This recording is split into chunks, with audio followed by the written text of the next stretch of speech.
I was only a young reporter back then, working for a local paper in New Jersey, and I remember how Charles Lindbergh was not just a man, he was a living legend.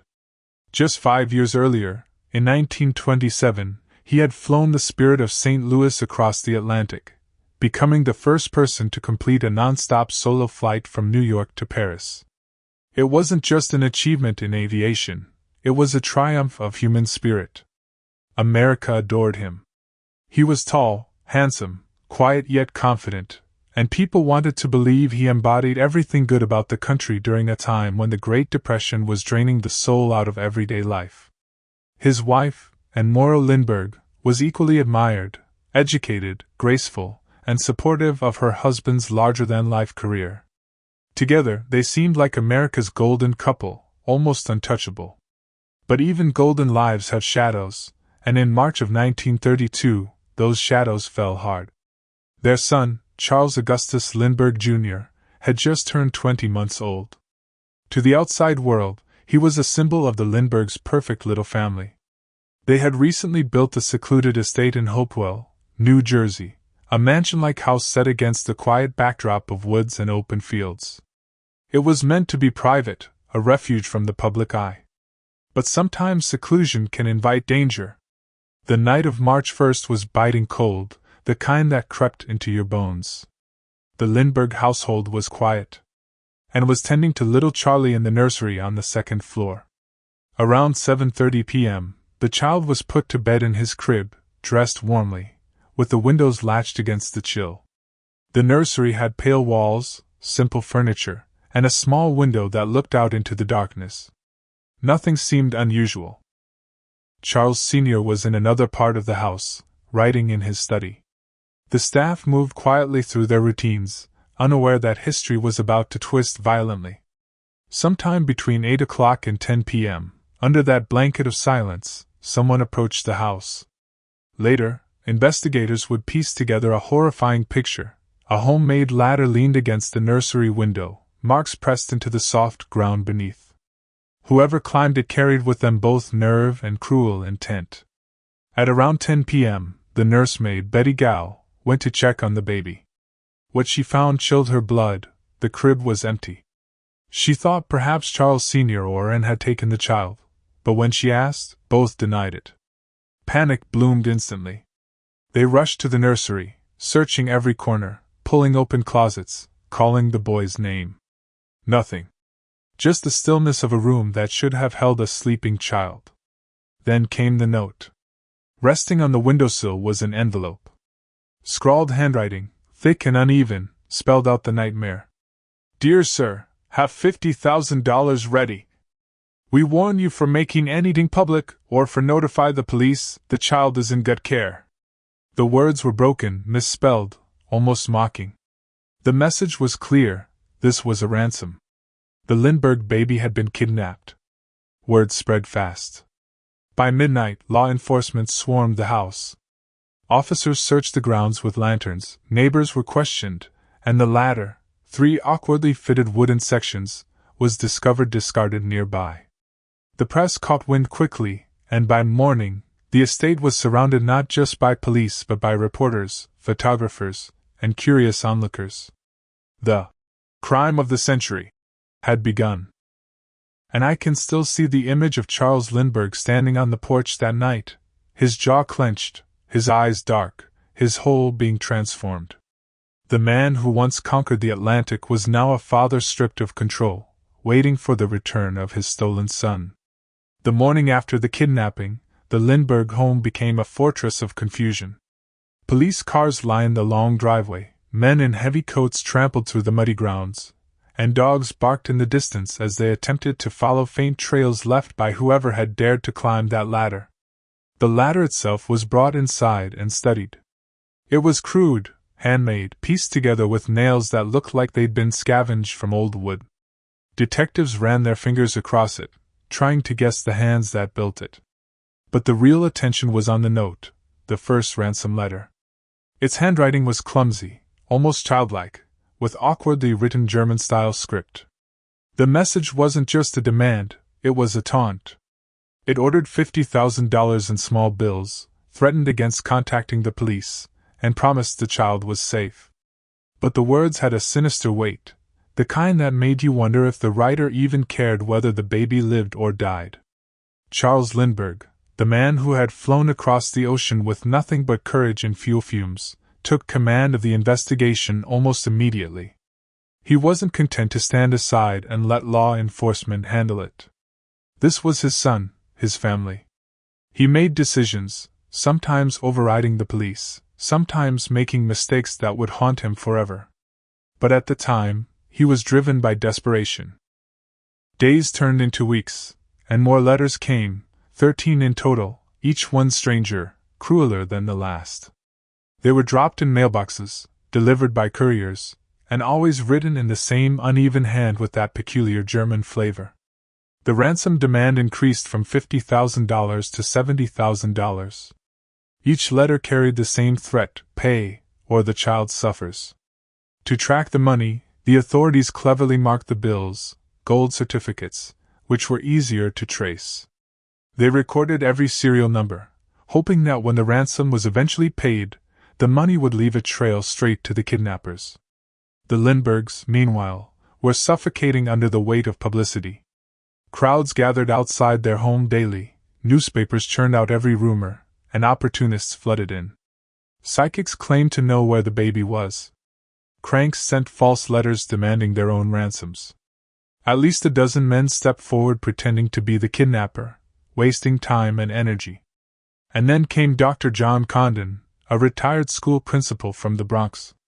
He inserted himself into the case in the most peculiar way, writing to the newspapers, offering to act as a go-between for the kidnappers. To everyone's shock, the real kidnappers responded. They sent a letter directly to him, approving him as their intermediary.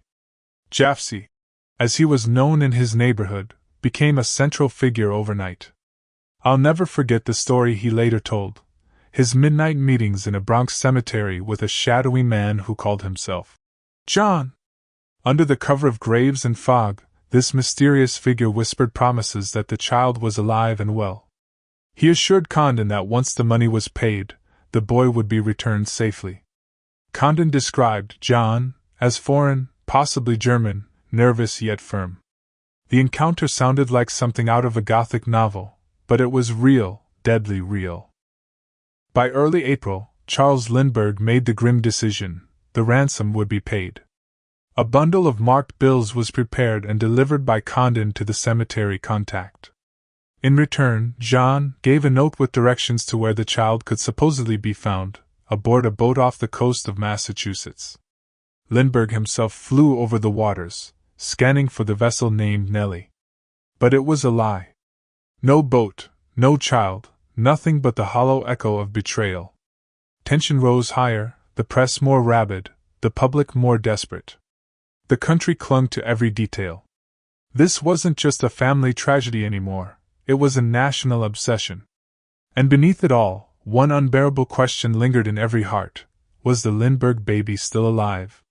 It was May 12, 1932, a spring day that should have been alive with color and birdsong, but instead it became the day America's heart broke. I was at the newsroom when the call came in, and I remember the editor's face, ashen, his hand gripping the receiver so tightly his knuckles whitened. "They found a body," he whispered before slamming the phone down and shouting for every reporter to get moving. The body was discovered barely 4 miles from the Lindbergh estate, tangled in the undergrowth of a wooded area near Mount Rose. A truck driver had pulled over to relieve himself, and that's when he noticed something, what looked like a small bundle of cloth. But as he moved closer, the truth revealed itself in a way no one ever forgets. The body of a child, small, decomposed, weather-worn, lay half-buried in leaves and dirt. The skull bore a fracture, as though struck by something blunt. The clothing matched what little Charles had worn the night he disappeared. I can still see the scene as if I were there: detectives kneeling silently, their hats in their hands, mothers from the neighborhood sobbing behind the ropes, reporters whispering too stunned even to take notes. The coroner confirmed what everyone already knew in their bones. This was Charles Lindbergh Jr. The boy was gone, and had been gone since almost the very night of the kidnapping.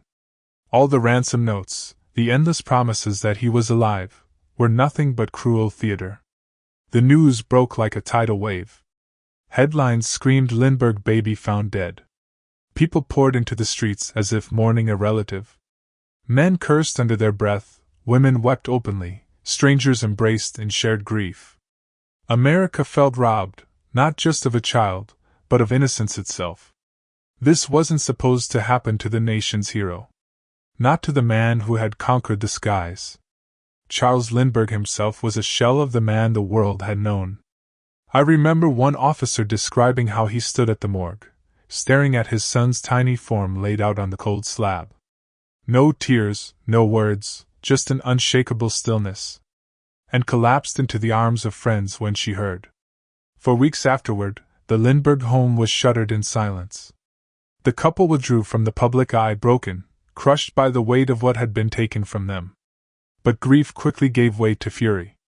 The ransom money had been paid, the promises broken, the child murdered. Now the hunt intensified. Every marked gold certificate became a weapon. Banks, businesses, and gas stations were warned to be vigilant. Secret Service agents joined the search. The killer had touched that money, and someday he would slip up. The entire nation demanded justice. Politicians thundered speeches. Citizens mailed in tips by the thousands. Even in the Depression, when breadlines stretched around blocks, strangers sent the Lindberghs money, prayers, anything to ease their pain. But beneath that sympathy burned a shared rage. Whoever had done this would not just be caught, they would pay with their life. And in that summer of 1932, the chase for the Lindbergh kidnapper became the largest manhunt America had ever seen. After the discovery of the child's body, everything shifted.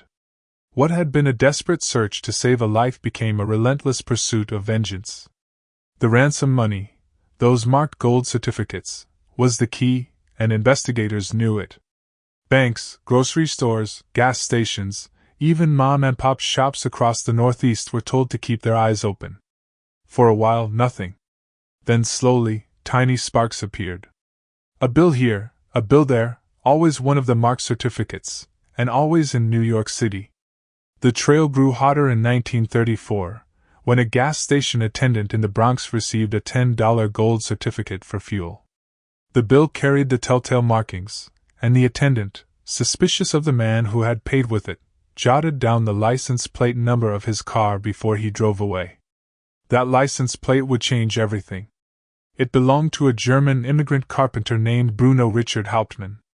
34 years old, thin-faced, sharp-eyed, with a past that carried shadows. He had once served in the German army during the Great War, but darker still, he had a criminal record. Burglary. Robbery.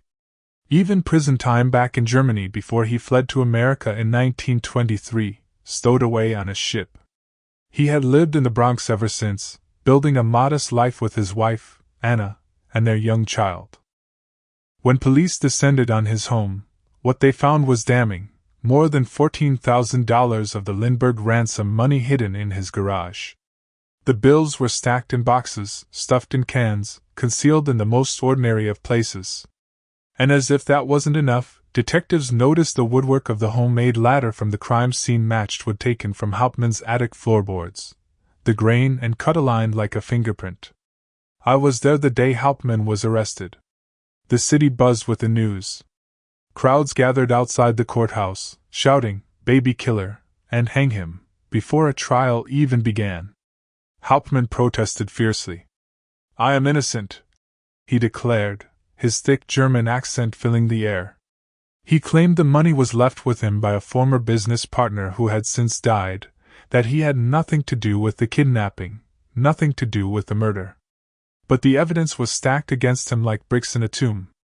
The trial began in January 1935 in Flemington, New Jersey, and it was more circus than court.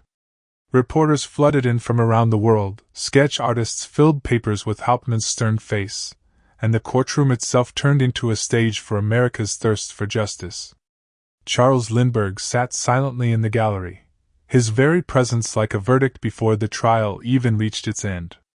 Witnesses paraded in, Handwriting experts swore the ransom notes were in Hauptmann's hand. Wood experts testified about the latter, neighbors recounted suspicious behavior, and the ransom money sealed the coffin. But not everyone was convinced. Some reporters whispered that the evidence seemed too perfect, that Hauptmann might have been guilty of something but maybe not of everything. His wife, Anna, stood by him until the very end, insisting her husband was framed, that he could never have harmed a child. None of it mattered. After 6 weeks, the jury delivered what everyone expected: guilty on all counts. Kidnapping, extortion, murder. The sentence was death. When the verdict was read, the courtroom erupted. Some cheered, others wept. Justice, it seemed, had finally spoken. Hauptmann remained unshaken, even as he awaited execution in New Jersey's electric chair.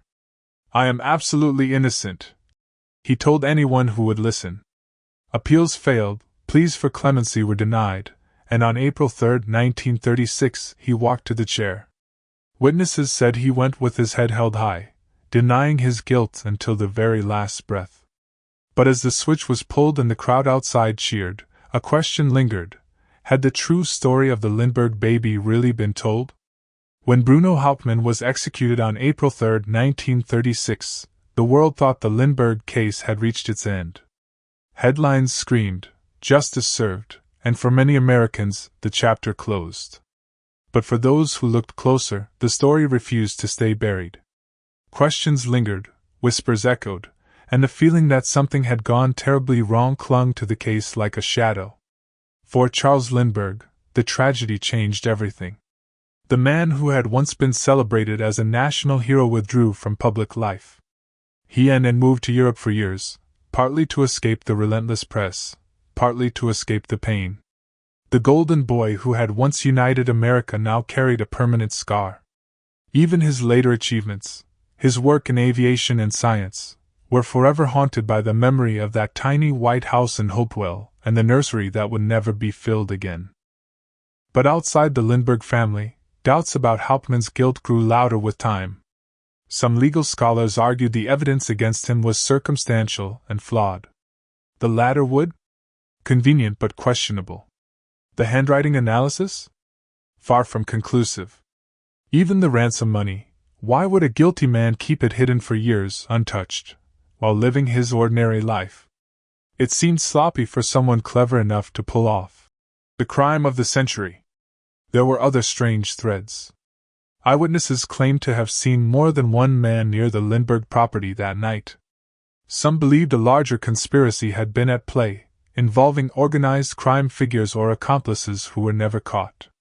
Others whispered that the crime was an inside job, with servants or staff feeding information. A few even suggested Charles Lindbergh himself had staged the kidnapping, an outlandish theory, but one that surfaced in books decades later, pointing to his strict parenting and obsession with perfection. Then there were the darker whispers, tales of a cover-up to protect the powerful. Some said authorities rushed to pin the crime on someone, anyone, to satisfy public outrage. Hauptmann, a foreigner with a criminal past and no strong support, became the perfect scapegoat. His widow, Anna, spent the rest of her life campaigning for his innocence, insisting he was framed. She died in 1994, still pleading for his name to be cleared. And the missing 411-like mystery of the woods never fully faded either. That house in Hopewell became a symbol of tragedy. Locals swore they felt unease passing by it, as if the walls themselves still carried echoes of that night, the sound of a ladder scraping, a baby's cry swallowed by darkness.